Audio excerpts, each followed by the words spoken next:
Earlier this month, we shared the steps on how to avoid the debt depression spiral. But how do you break free from the spiral when you're already in it? A listener reached out to us since we published that episode number 348 with this very same question. So you're listening to episode 352 of the Career Money Podcast, and today we're answering a listener's question about how to stop a financial train wreck that's already happening. So let's fix this fast. Let's get on with the show.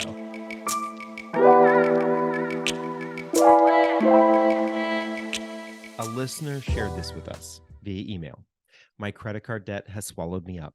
I was doing okay as a registered nurse until I left during COVID because I needed a mental health break. I eventually fell behind on credit card payments and my interest rates went to 28% and above. I'm working again, but not earning what I was, and it's been hard. My partner and I are looking for a home right now.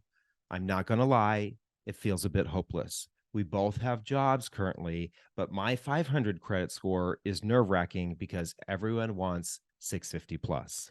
So with this email and as a follow-up to Queer Money episode number 348 about how to avoid the debt depression spiral, today we're covering how to stop a financial train wreck that's already in the making. Take it off, Mr. Alden. Right. So we want to share with you 5 steps that we think will guide you through this process of what you can do if you're in the thick of it, right? You're in the train wreck happening right now. And for a lot of folks, it feels very hopeless, right? Just like the individual who emailed us said, that it feels hopeless. So the first step we recommend is to actually stop and breathe. You need to slow down, right? You need to take some time to actually break away from the day to day. Oftentimes we get so wrapped up in the rush to do things and constantly all of these obligations that we have, and that can sometimes even cause us to even stress more about our current situation. And one of the best ways that we suggest you do this is to do a dinero detox. Take some time, whether it's a weekend, a whole week, or a month. Take the time. Take the time to rest, relax, rejoice in what you do have, focus on that positive, right? And then during that time period, spend as little money as possible, right? Do your dinero detox, and you can go back on Queer Money episodes in the past. We've talked about the dinero detox, or search dinero detox on the debtfreeguys.com website. We give you some pointers on how to do this. But the whole point of doing this really is to take a break from your spending so you have the time to reflect on what's really going on. Exactly. And I think, we're in the thick of the holiday season right now. And I think for a lot of people, when they feel like they're in the middle of a train wreck, the holiday season can be one of the worst times of year for them. Because for a lot of people, it's just like, you know what, forget it. I'm just gonna stick with status quo. I'll spend as normal. I'll deal with the consequences in the new year after January 1st when I become a whole new person.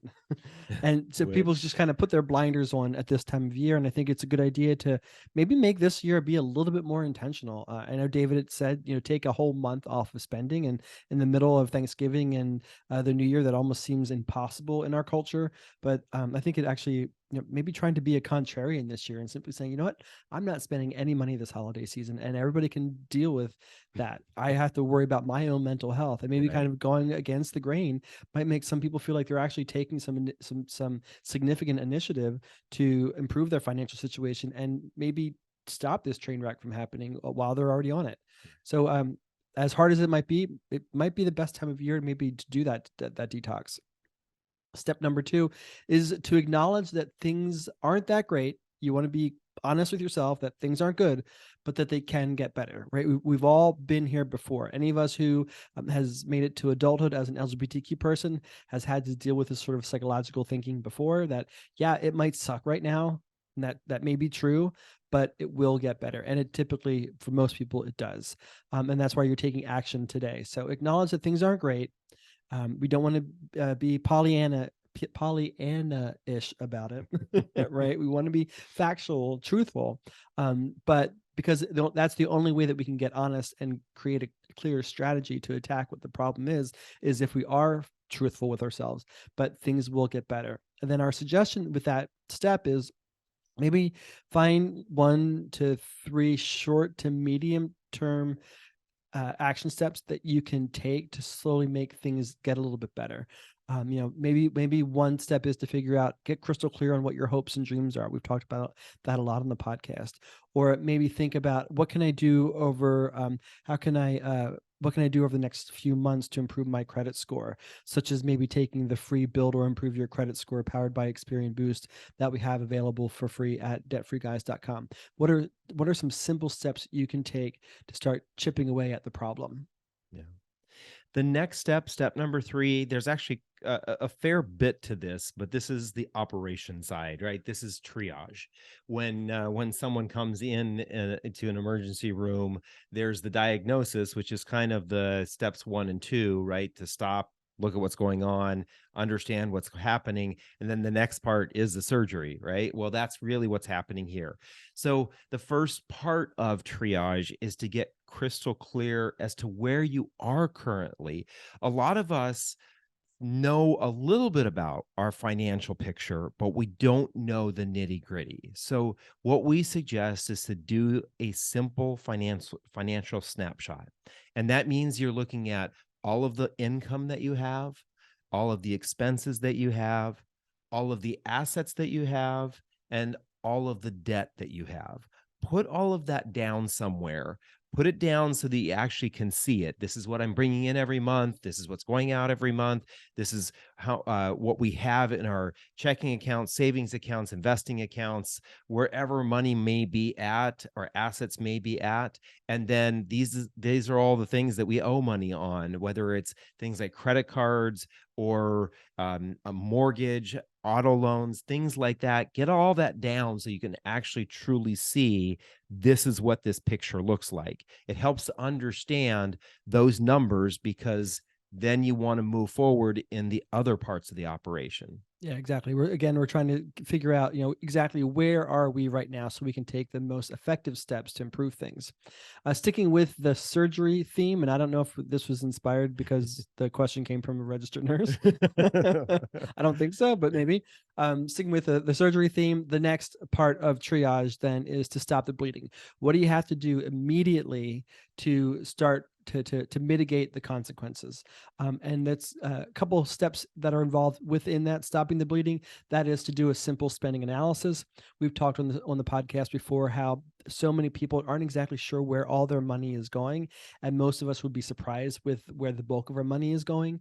So doing a simple spending analysis that figures out exactly where your money is coming from, it's different than knowing what money is coming in and where it's and what expenses you have.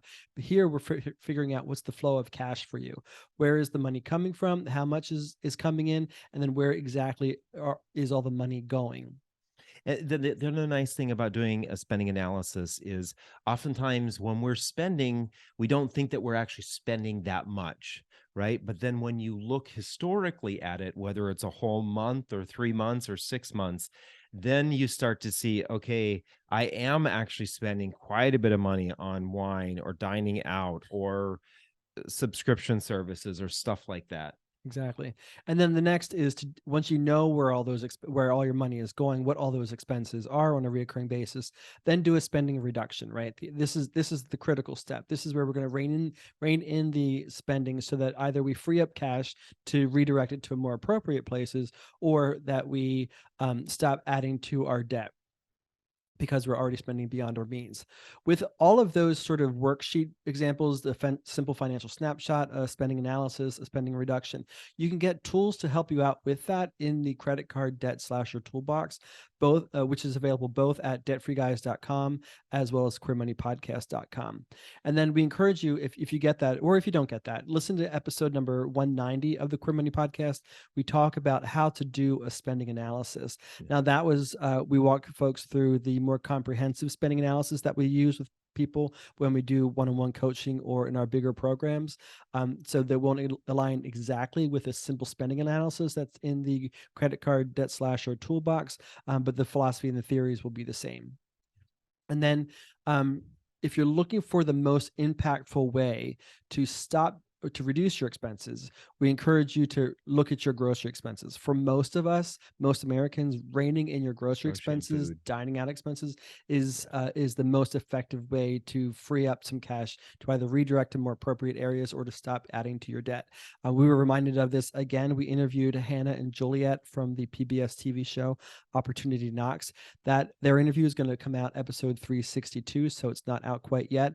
But they talked about how they were being coached by Gene Chatsky to help fix their financial situation. And they mentioned that this was one of the most surprising ways that they realized the most effective ways for them to get control of their finances, specifically, not ironically, as David mentioned, in the wine category. They did not realize how much money they were spending on wine. And And when we casual walking down the street, happy hours, I think is one of the things they said. exactly. South Street can be dangerous for a number of reasons. And this was a surprise that David and I had when we did our spending analysis the first time. Was we did not know how much money we were spending on wine. We knew we liked it, but we didn't know how much we loved it. Yeah, right. And, and this step here, the spending analysis and spending reduction, is something. Even if you don't have credit card debt or you're not struggling financially, this is a step that we have worked with people who don't have debt, Mhm. and this still shocks them as to how much money they actually are spending and how they could use that money for other things to actually improve their lives financially, whether that's saving for a down payment on a house or investing or putting money into their 401ks. But a couple of things to think about when it comes to cutting expenses. There's some easy categories, as John mentioned, but oftentimes we think about groceries and we think, we kind of get accustomed to having certain brands or having to have certain flavors and tastes when we cook at home or we purchase things. It might be time to maybe downgrade those a little bit so you have that extra money. Remember, we're in triage mode here, so you're going to take every avenue that you have available to yourself to try to fix this situation. So maybe going to generic brands or store brands, right? Yeah. Um, Cutting the cable used to be a big thing, but now I think a lot of people are talking about maybe it's time to ditch a streaming service or two because there's so many out there, and a lot of folks have Yeah. just piled those on, especially during the pandemic. We were staying at home so much, they piled those on. It might be time to unload some of those to make some room available. The same thing with cooking at home. Um, the frequency in which Americans dine out on a weekly basis is crazy compared to a lot of other countries, and that's maybe part of the reason why we have so much consumer debt. When it comes to debt, that's another place. If you do have credit card debt, remember, try to use the debt lasso method to try to reduce the most expensive part of paying off credit cards, and that is your high interest rates. And then one of the things that John and I did when we were paying off our debt and still do is we try to look for inexpensive ways to entertain ourselves. Keep a list of things that are free and cheap that are going on in your area so that when you do get that moment of I'm bored or we want to do something or we want to get together with our friends, you can find something that isn't going to cause you to be tempted to drop 50, 100, $150 in one situation. I think we need to do a poll in the Queer Money Facebook group soon about how much money people are spending on streaming services. I Yeah. actually think it'd be quite surprising because cutting the cord made a lot of sense, right? When people were spending $100 to $300 a month on cable packages, and then suddenly Netflix was around, and that was costing, was it originally $7 I can't remember. I think it was $9.99, but I can't remember. but less than $10. But then now we've got all the other streaming services, and everybody's now got like multiple streaming services that again, we're nickel and diming ourselves. That $5, $10 here and there, that adds up when you've got, I don't know, what, 8, 10 different streaming services, and we feel like we need to have each one because there's like one show that we like on each channel. Right. And remember, YouTube is free, Yeah, right? You got to watch the commercials, but there's a lot of free content on YouTube. including Debt Free Guys and Queer Money podcast. So continuing on the triage step here, then once you've cut your expenses, now it's time to figure out how to increase your income. this is a great topic to have right now because in the middle of the holiday season, the holiday season is also annual review season, right? You're getting a request typically from your employer to do your self assessment that everybody hates doing. Right. Use this to your advantage this year. This is the year to advocate for yourself and ask for that raise or that promotion. There's never been a better time to ask for that raise and promotion, even though we're dealing with inflation and there are job cuts. There's still a lot of people who are bouncing and going from job to job, and it's still an employee's market. So leverage that to your benefit and let your employer know that you need a raise, you need a promotion, and it needs to be significant. We talked with Darcy of We Want Guac on Queer Money episode number 318, and she talked about the need for self advocacy, the need for financial self advocacy. Listen to that episode and get some tips about how you can advocate for yourself when it comes to your job and your income. And then remind your employer that as of this recording anyway, inflation is at 8.2%. And that measly 1 to 3% raise that they give you every year is not going to cut it, because that means next year you're going to be losing even more money by staying and working for the same job. And if you need to, David has a suggestion on how to put your employer on the line Right. about that raise. Well, it's job change season, right? I mean, I'm not talking about this time of year. I'm talking about right now. People are switching jobs because it still is an employee's market.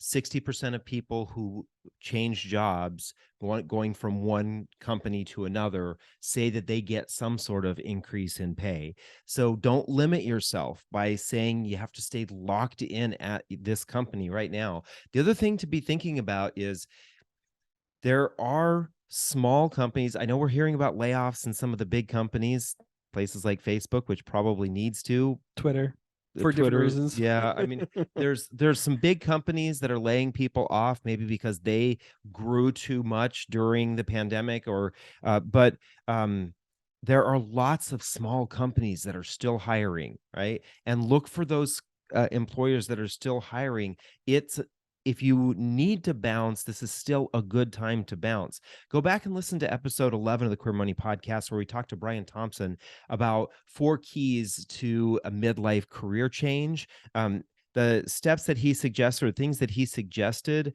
can help you prepare yourself to go to another employer, to what you should be thinking about, how to prepare yourself to say, I'm out of here, I'm moving on. Yeah, he went from being a tax attorney to becoming a financial planner. While somewhat related to each other, it was still a significant career change, and he's been super successful ever since. So I'd highly suggest listening to that episode.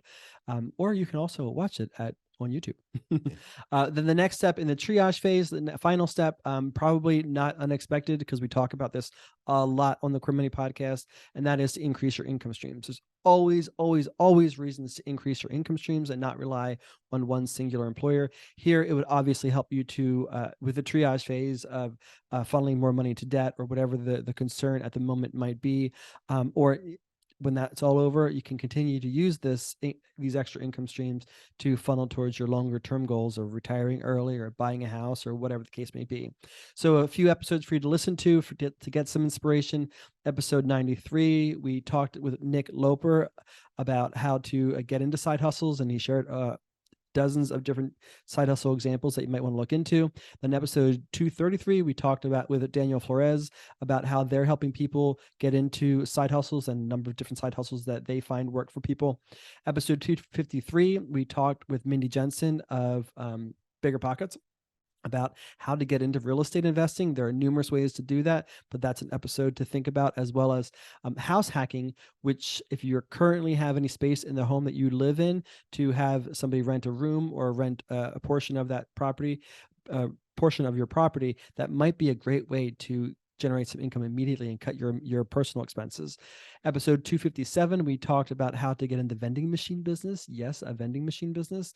And then 303, we talked with Tom Brickman of The Frugal Gay about how he got into flipping, and then he used flipping women's bras to fund getting into his real estate investing, which has been quite lucrative for him ever since. All right. Now the triage portion is over. Let's move on to step number 4. Let's take a look at what those big financial problems are, and then let's break them down into simpler, manageable pieces. The whole eat the elephant in one bite analogy here. So if you have, let's say, for example, you have $20,000 in credit card debt and it's looming over your head, think about how you're going to break that down into manageable pieces, right? If you use the debt lasso method and you're able to get your interest rate down, think about paying that $20,000 over 5 years. Yeah, it's not going to be gone right away and it's still going to be with you for a while, but over 5 years, you're probably looking at a monthly payment of around $350, a weekly payment of probably somewhere between $80 and $90. So when you think about that, it makes it easier to understand how you can figure out how do I save? How do I cut my expenses by $83 a week? Or how do I earn an extra $83 a week? It's not easy, but it is easier when you look at it in small pieces, right? And then spreading it out over that time period. Yeah, we all want it gone and we want it gone right away, but we know that that's simply not how our financial picture can change. We have to do this over time. We have to make progress. And to be honest, if we don't take the time to do it and it all happens at once, for a lot of folks, we end up right back in the same situation because we didn't learn any habits or life skills that allows us to stay out of this situation. I think this is the closest correlation that personal finance has to the power of now that Eckhart Tolle talks about. The idea there is no matter what the problems are in the world, even the problems in our own life, there's no point in being depressed about what's happened in the past or stressing about something that might happen in the future. The suggestion in the law of attraction is to focus on how you are right now in this moment. And when you think about $20,000 of debt and how am I going to get rid of that, and it's going to take 5+ years for me to do that, that can create a lot of anxiety and almost seems insurmountable. But when you think about it, when you break it down into what can I do today, what's most accessible to me right now, suddenly figuring out how to cut $83 or increase your income by $83 or a combination of the two seems a little bit more accessible. It's actually something that I can deal with right now. And then if you're able to continue with that over time, then you'll be able to pay off that $20,000 in debt in 5 years or even less if you're consistent and build on top of it. And that is step number 5. The key to anything hard, losing weight, gaining muscle, going through college, graduating, paying off a significant amount of debt, solving most financial problems is regularity and consistency. Repetition and persistence is what wins the race. Yeah. Keep your eye on the goal, but be consistent and repetitive with whatever that is, whether you're losing 20 pounds or you're trying to save or pay off $20,000 of debt. Right. Be the tortoise, not the hare, right? Exactly, 100%. And one of the ways to maintain that consistency, because it can be a hard slog for some people, one of the ways to maintain that consistency is to have an accountability partner or an accountability group where you share with them what your goals are, what your commitment to yourself is, and that they, on a regular basis, hold you accountable, check in with you to make sure that you're living up to what you said you wanted to do. If you don't have that person in your life, we highly suggest going into the Queer Money Facebook group and asking if there's anybody in the group that wants to be an accountability partner with you. No doubt there's somebody in that group that has a similar problem or has dealt with a similar problem before, and that they'd be a great advocate to help make sure you stick with your goal. And then last but not least, track and measure your progress. You can't improve anything that you don't measure. And again, we suggest getting the 7-step credit card debt slasher toolbox. I'm sorry, the credit card debt slasher toolbox, because in there is a simple budget and other tools that you can help track your progress and to make sure you stick with your goal and achieve that within a timely manner. So again, the 5 steps that we encourage you to take when you are looking at or in the middle of the train wreck is first, stop and breathe.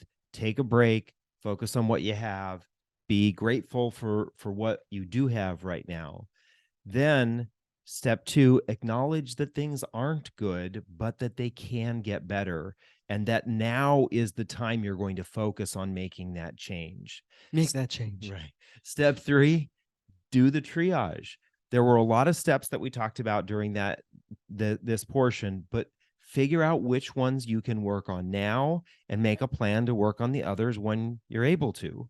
Step number 4, break down your biggest financial problems into smaller pieces that are more manageable for you to be able to control. And then 5, be consistent, keep marching forward, find the people, find the things that you need to help you keep moving forward. Now, stay tuned for your Queer Money takeaway from this episode. Thank you for listening to the episode. Here's your Queer Money takeaway. If you feel like you're on a financial train wreck, don't bury your head in the sand as many of us often do. Acknowledge the problem and take action using the 5 steps outlined in this episode, and get the credit card debt slasher toolbox. The tools in the toolbox will help you with your money problems, even if debt's not one of them. Then join us on Thursday for another bonus Queer Money episode, and next Tuesday when we talk with Barbara Sloan of Tipped Finance about her new book, Tipped, which helps service industry professionals, servers, bartenders, strippers, etc., reach financial security. Yes, you can reach financial security when most of your income is from tips. Thanks again and have a great week.